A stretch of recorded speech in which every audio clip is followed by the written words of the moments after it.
بناوی خوای گەورە و میهرەبان بەڕێزان هەموو لایەک بەخێر بێن. زۆر سوپاس کە تەشریفتان هێناوە. ئێمە لە بەڕێوەبەرایەتی گشتی گەشت و گوزاری سۆران دوای کۆتایی هاتنی پشووی جەژنی قوربان بە پێویستمان زانی جم و جۆر و چاڵاکی و بزاوتی گەشتیاری لەو ڕۆژانە بۆ دەستگاکانی ڕاگەیاند و ڕاگشتی بخەینە ڕوو لەسەر بنەمای ئەوەی کە کەرتی گەشتیاری یەکێک بووە لە کەرتە هەرە گرنگەکان لە هەرێمی کوردستان کە بەردەوام جێگای تێڕەمان بووە و جێگای بەرەو پێشچوون و پەرەپێدانی زیاتری پێویستە. لەسەر ئەو بنەمایە ئێمە لە بەڕێوەبەرایەتی گەشت و گوزاری سۆران هەردەم لە هەوڵی ئەوەداین بەوەی کە پەرەپێدانی زیاتر و بەرەو پێشچوونی زیاتر بخەین لە کەرتی گەشتیاری لەژێر دیدگا و لەژێر ڕوئیای ڕێزدار کاک مەسرور بارزانی کە لە دوایین سەردانی بۆ ئیدارەی سەربەخۆی سۆران زۆر بەڕاشکاوانە باسی لەوەی کرد کە هەرێمی کوردستان و دەڤەری سۆران یەکێکە لەو ناوچە دڵڕفێنانە، یەکێکە لەو ناوچانەی کە سروشتێکی جوان و دڵڕفێنی هەیە و دەتوانێت ببیتە یەکێک لە ناوچە هەرە گرنگەکان کە لە سەرتاسەری هەرێمی کوردستان لە سەرتاسەری دنیاش ڕووی تێبکەن. ئێمە ئەو تەمۆحەمان هەیە کە سۆران ئیدارەی سەربەخۆی سۆران لە ڕووی گەشتیاریەوە ببیتە ناوچەیەک کە لە هەموو دنیا ڕووی تێبکەن. بێگومان ئەوەش لەسەر چەند بنەمایەک دەبیت بە چەند شێوازێک دەبیت بەوەی کە هەوڵ بدرێت ئەو پرۆژە گەشتیارانەی کە هەیە پەرەپێدانی زیاتریان تێدا بکرێت و هەوڵش بدرێت ناوچەی گەشتیاری زیاتریش بێن ئارا زیاتر ئاشنایەتیان لەگەڵ بکەین و بە بازارکردنی زیاتریان بۆ بکەین لەلایەکی دیکە ناساندنی زیاتریشی بۆ بکەین. بێگومان دەستگاکانی ڕاگەیاندنیش یەکێکن لەو ئامرازانەی کە هەموو کات هاوکار بووینە لە پێناو زیاتر ناساندکردن و بە بازارکردنی کەرتی گەشتیاری هەرێمی کوردستان. بۆیە لە جێگای خۆیەتی بەم بۆنەوە سوپاسی هەموو کەناڵەکانی ڕاگەیاندن بکەین، دام و دەستگاکانی ڕاگەیاندن بکەین کە ڕۆلی بەرچاویان بینی لەم بابەتە. طبیعی ئامادەکاریەکانی ئێمە وەکو کەرتی گەشتیاری لە ئیدارەی سەربەخۆی سۆران پلانەکانمان بە دوو ئاراستە بوو، لەسەر دوو محور بوو. محوەری یەکەم پلانی گەشت و گوزار بوو کە بە چ شێوازێک هەماهەنگی بکات، بە چ شێوازێک بتوانێت لەگەڵ دام و دەستگاکان و ناوچە گەشتیاریەکان هەماهەنگی بکات بۆ ئەو شەپۆڵە زۆرەی کە ئێمە تەوەقعمان دەکرد ڕوو لە ناوچەی سۆران بکەن بە بەتایبەتی لە بابەتی پشووی جەژنی قوربان. ئێمە چەند لیژنەیەکمان پێکینە، ئەو لیژنانە لیژنەی هونەری بوون، لیژنەی ڕاگەیاندن بوون، لیژنەی ئامادەکردنی ئامار بوون، کۆکردنەوەی ئامار، لیژنەی چاودێری بوون لەسەر ناوچە گەشتیاریەکان. ئەو ناوچانە وەجگە لە لیژنەی پێشوازیکردن. ئەم لیژنانە بەڕاستی ئەرکەکانی خۆیان بە ڕێک و پێچی لە بەڕێوەبەرایەتیەکانی ڕواندز، لە بەڕێوەبەرایەتی چۆمان، لە بەڕێوەبەرایەتی مێرگەسۆر بە ڕێک و پێچی ئەنجامدا جگە لە سۆرانیش. تەوەری دووەم لیژنەی هەماهەنگی بوو کە ڕاستەوخۆ لەژێر چاودێری و بە سەرپەرشتی کاک هەڵگۆڕ شێخ نەجیب سەرپەرشتیاری ئیدارەی سەربەخۆی سۆران بەڕێوە دەچوو ئەو لیژنە هەماهەنگی پێکدات لە گەشت و گوزار، لە کارەبا، لە گواستنەوە و گەیاندن، لە بەرگری شارستانی، لە هاتوچۆ. ئەم لیژنانەش ڕاستی بە ئەرک و هەماهەنگی کە پێویست بوو بە شێوەیەکی ڕێک و پێک ڕۆژانە تەواجودیان هەبوو، ڕۆژانە تیمیان هەبوو لە ناوچە گەشتیاریەکان لۆ هەر بابەتێک کە پێویست بوو پێویستی بە چارەسەر بوو یان پێویستی بە مداخەلەکردن هەبیت. خۆشبەختانە کە لێرەمان بینی لە لێوان دام و دەستگاکان ئەنجامی زۆر باشی هەبوو. لە ئەنجامە باشەکان ئامارەکان بوون کە بەڵێ ئامارەکان بەڕاستی بۆ ئێمە زۆر دڵخۆشکەر بوون. لێرەدا پێم خۆشە ئامارەکان بەو شێوەیە بخەمە ڕوو. طبیعی ئێمە لە چەند وێزگەیەک ئامارەکان کۆ دەکەینەوە بە تایبەتی لە دەروازە سنووریەکان و لە خاڵە سنووریەکانی کە دێن کە داخلی سۆران دەبن. بەپێی ئەو لیژنانە و ئەو ئامارانەی لەبەردەستی ئێمەدانا کە ئێمە پێمان وایە لەوانەیە لەو ڕێژەیە کە ئێستامە ڕای دەگەینین زۆر زیاتریش بیت، بەڵام ئێمە پشت بەو ئامارە دەبەستین کە لەلایەن لیژنەکان و لە ڕێگای بازرگەکانەوە بەدەستمان گەیشتیە. لە ڕۆژانی جەژن لە پشووی جەژن بە شێوەیەکی گشتی نزیکەی 130,000 گەشتیار و سەردانیکەر سەردانی ئیدارەی سەربەخۆی سۆرانیان کردیە و سەردانی ناوچە گەشتیاریەکانیان کردیە. لەو ڕێژەیە 50,000 یعنی زیاتر لە 50,000 گەشتیار شەومانەوەیان هەبووە لە ناوچە گەشتیاریەکان. پێم خۆشە ئەوەش تەکید بکەمەوە کە بابەتی شەومانەوە بە شێوەیەکی بەرچاو لە منطقەی باڵەکایەتی بووە، یعنی بە پلەی یەکەم منطقەی باڵەکایەتی چۆمان ناوچە گەشتیاریەکانی شەومانەوە زۆرترین لەو ناوچەیە بووە. ئەوەی دیکە کە جێگای خۆشحاڵی بوو لەو ڕێژەیە زیاتر لە 20,000 گەشتیاری بیانی بووە، ئەوانەی کە لە دەرەوەی هەرێمی کوردستان هاتوونەتە هەرێمی کوردستان، بە تایبەتی لە دەروازە سنووریەکان جگە لە فڕۆکەخانەکان کە هاتوونەتە ئیدارەی سەربەخۆی سۆران. طبیعی ئەو ئامارانە ئاماری دڵخۆشکەر بوون و تەوەقعیشمان دەکرد بەوەی کە ئیدارەی سەربەخۆی سۆران ئەو گەشتیارە بەخۆ بگری لەسەر چەند بنەمایەک، وەکو ئەوەی باسم کرد بدایەت ناوچەی زۆر دڕفێنی هەیە و کەشوهەوایەکەی زۆر گونجاوە و پشوەکە پشوێکی درێژ بوو و لە لایەکی دیکەش کەشوهەوای ناوەڕاست و خواروی عێراق و هەرێمی کوردستانیش بە شێوەیەکی گشتی ناوچەکانی دیکە بە شێوەیەک بوو کە بەڕاستی تەحملی نەدەکرالوی خەڵکەکە بە ناچاری پەنای بۆ ئیدارەی سەربەخۆی سۆران ناوچە گەشتیاریەکانیان هێنایە. ئەوەی لێرە ئەمە پێم خۆشە لە کۆتایی باسی بکەم ئەوەیە کە سوپاسی خاوەن پرۆژە گەشتیاریەکان بکەم کە بەشی زۆریان کەرتی تایبەتن، بارکی خۆیان هەستان، پێشوازی باشیان کرد، ئامادەکاری باشیان کرد، ناوچە گەشتیاریەکانیان بەڕێک و پێچی ڕێکخستبەوە. بەڕەگمی ئەوەی کە ئێمە کۆمەڵێک ملاحەزاتمان هەبوون، ئەو ملاحەزاتانە لە کاتی خۆی لە ڕێگای لیژنەکانمانەوە چارەسەر کران خۆشبەختانە و ئەوانش ئامادەی باشیان هەبوو لە چارەسەرکردنی مشکلەکان کێشەکان. لەلایەکی دیکە پێم خۆشە سوپاسی هەموو ئەو لایەنانە بکەم کە هاوکار بوون، بە تایبەتی لایەنی ئەمنی کە بەڕاستی ئەوەی ئێستا لە ئارادایە و ئەوەی کە ئێمە هەمومان شانازی پێوە دەکەین بابەتی ئەمنی و سەقامگیری هەرێمی کوردستانە کە ئەوەمان لە چاوی گەشتیاران بە تایبەتی گەشتیارە بیانیەکان و ئەوانی لە خوار و ناوەڕاستی عێراق هاتن، ئەوەمان لە چاوی ئەوان بینی و لە زاری ئەوانیشمان بیست کە چەندە دڵخۆشن بەو ئارامی و بەو سەقامگیری کە لە هەرێمی کوردستان هەیە کە یەکێکە لە باشترین فاکتەرەکانی هاتنی گەشتیاران بۆ ئیدارەی سەربەخۆی سۆران بە تایبەتی و هەرێمی کوردستانیش بەگشتی. دیسان سوپاسی بەڕێوەبەرایەتی بەرگری شارستانی و سوپاسی بەڕێوەبەرایەتی هاتوچۆی سۆران دەکەین کە ڕاستی لێو ناشارینەوە ئیشکالی کێشەی ئیزدیحاممان لۆ دروست بوو لە ڕێگاکان و ئەو جەژنە هەندێک شتی دیکەشی پێگوتین کە پێویستە ڕاستی لە داهاتوو ئیشی لەسەر بکەین. یەک لەو بابەتانە بابەتی شەومانەوەیە کە یەکە لە پرسیارە هەرە گرنگەکانمان دروست بوو کە دەبی لە داهاتوو ئیشی لەسەر بکەین. و بابەتی دیکەشمان ئەوەیە کە هەوڵ بدەین بابەتی ڕێگاوبان هەرچەندە لە ئەولەویەتی ئەو کابینەیە بووە و لە ئەولەویەتی ئیدارەی سەربەخۆی سۆران بووە کە پەرە بە بابەتی ڕێگاوبان بدات، بەڵام پێمان وایە هێشتاش ئیدارەی سەربەخۆی سۆران بە تایبەتی ناوچە گەشتیاریەکانیان پێویستی بەوەیە کە ئاوڕێکی دیکەی لێ بدرێتەوە و بە پلانێکی تازەتر خۆمان ڕێک بخینەوە بەوەی کە ڕێگاوبانەکانی ناوچە گەشتیاریەکان بە شێوەیەکی ڕێک و پێک چاچ بکەین. ئەمە پێم خۆش بوو 2.6 بە عەرەبی بۆ کەناڵەکانی تایبەت بە زمانی عەرەبی و بە تایبەتی ئێمە ڕێژێکی زۆر گەشتیاری عەرەبیشمانەیە، پێم خۆشە 2.6 لەسەر ئەو بابەتە بە زمانی عەرەبیش پێشکەش بکەم. أحب أن أقدم كلمة باللغة العربية. وبداية أحب أن أقول أننا كمديرية العامة للسياحة في سوران عملنا وفق خطة مسبقة لعملية استقبال السياح والزائرين الذين قصدوا المناطق السياحية في سوران، وتمحور الخطة على تشكيل لجان فنية لمتابعة ومراقبة توافد الحشود الزائرة من السائحين الوافدين من مناطق وسط وجنوب البلاد عند نقاط التفتيش والاستقبال، بالإضافة إلى التنسيق مع الشركات والوكالات السياحية العاملة في الإقليم والعراق بشكل عام. ونحمد الله على أننا وفقنا وفق خطة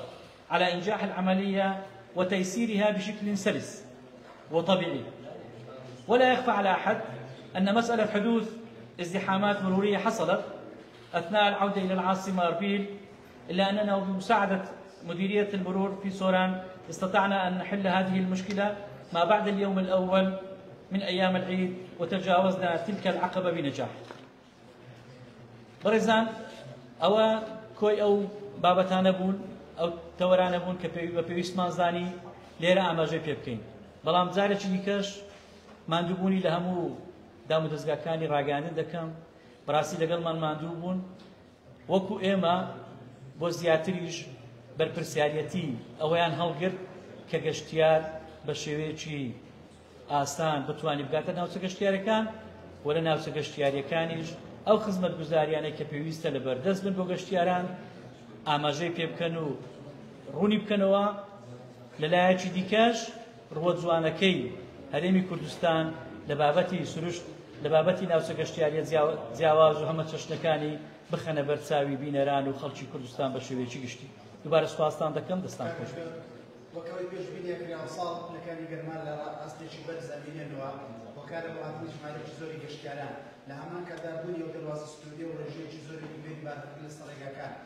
بۆ هەوڵنامە ڕێگایەکی تایبەتیان بۆ بکەنەوە دەست ناو شوێنانەی کە زۆری نزیک ئەمە لە شوێنە گەشتیارەکان یا کاتێکیان بۆدابن لە شەودا هاتوچۆکە تا ئێستا پلانێکی یعنی گشتگیر هەیە لەگەڵ ئیدارەی سەربەخۆ لە دەواازە ستودیۆکان نەک لە شوێنێک بوەستنکان لەو شوێنش گرتیان بۆ ڕێگای هاتوچۆ دروستکردن. ڕاستی پرسیارەکە باش و ئەوشی بەبیری نامۆکە یەکێک لە پلانەکان من ئەوە بوو کە هاتوچۆی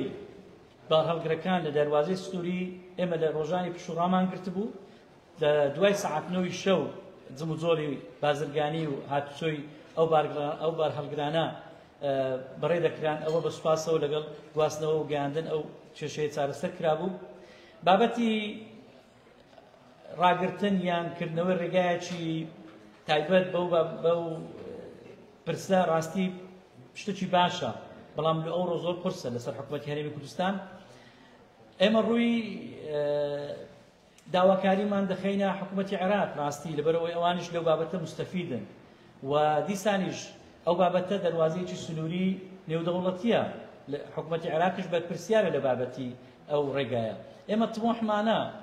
لەوەی کە ئەو ڕێگایە نەک بەڕووی گەشتیاری بەڕووی بازرگانیش زۆر فراوانتر بی بەڵام لە بیرشتان نەچیت بابەتی بازرگانی بەنسبەت هەرێمی کوردستان بابەتێکی ژیانیە و ناکرێت ئەمە ینی کەرتە قوربانی کەرتێکی دیکە بکەین. بۆ ئێمە گەشتیار ڕاستی هەندێک بارپرسی دروست کردی لەسەر گەشتیاران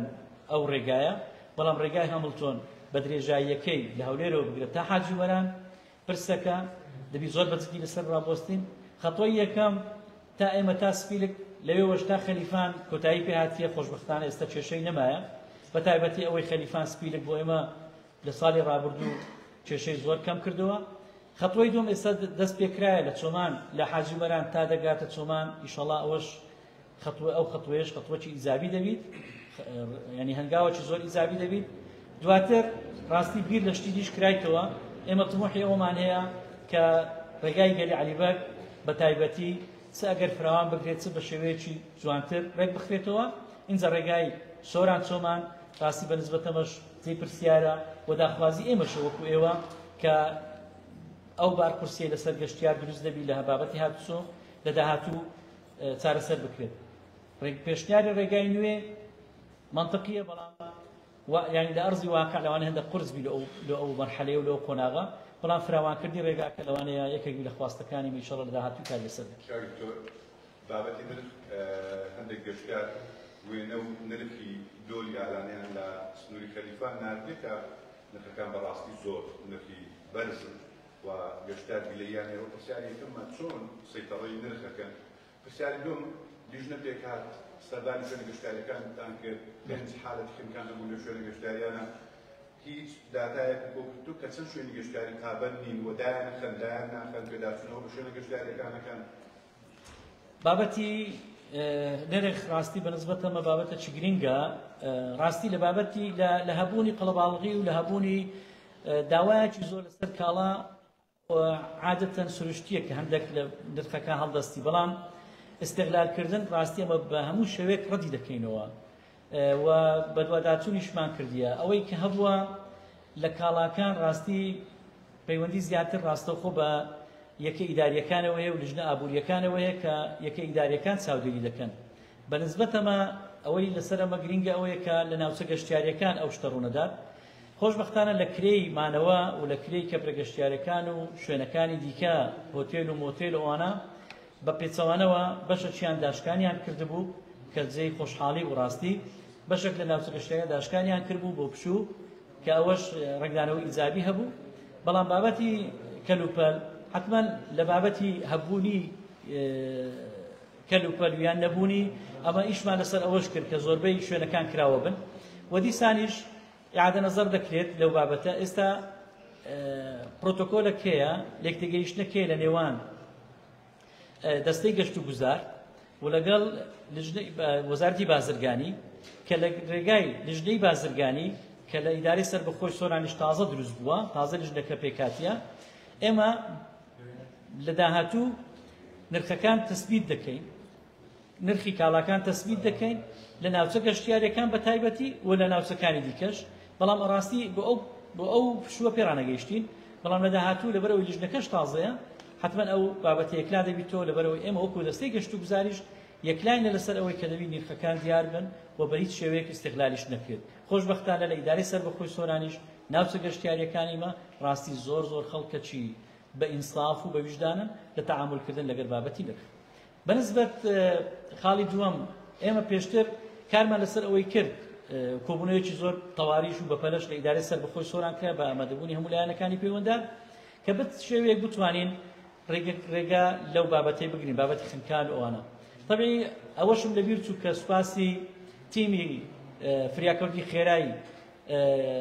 ئیدارەی سەربەخۆی سۆران بکەین کە ئەوانیش ڕاستی ڕۆژانە لەگەڵمان بوون لە ناوچە گەشتیارەکان و لە بازگەکان ڕۆژۆری تایبەتیان هەبوو بەوەی کە ڕێنمایی گەشتیاران بکەن ڕێنمایی زیارەتکاران بکەن بەوەی کە خۆ بپارێزن لەو شوێنانەی کە جێگای مەلەوانی نین مەلەوانی لێ نەکەن و لە ناوچە گەشتیارەکانیش بە هەمان شێوە ئەو بابەتە ئەمە لە ڕێگای لیژنەکانمەوە تەرکیزمان لەسەری بووە بەڵام شتێکی زەحمەت ڕاستی ئێمە هەر بۆ زانیاری هەموو لایەک ئێمە 1000 کیلۆمەتر ڕووبارمان هەیە لە ئیدارەی سەربەخۆی سۆران 1000 کیلۆمەتر ڕووبار ڕاستی کۆنتڕۆڵکردنی زەحمەتە بەڵام دیسانیش یعنی وشیاری هاوڵاتی لە سەروی هەموو شتێکەوەیە لەوەی کە بە چ شێوازێک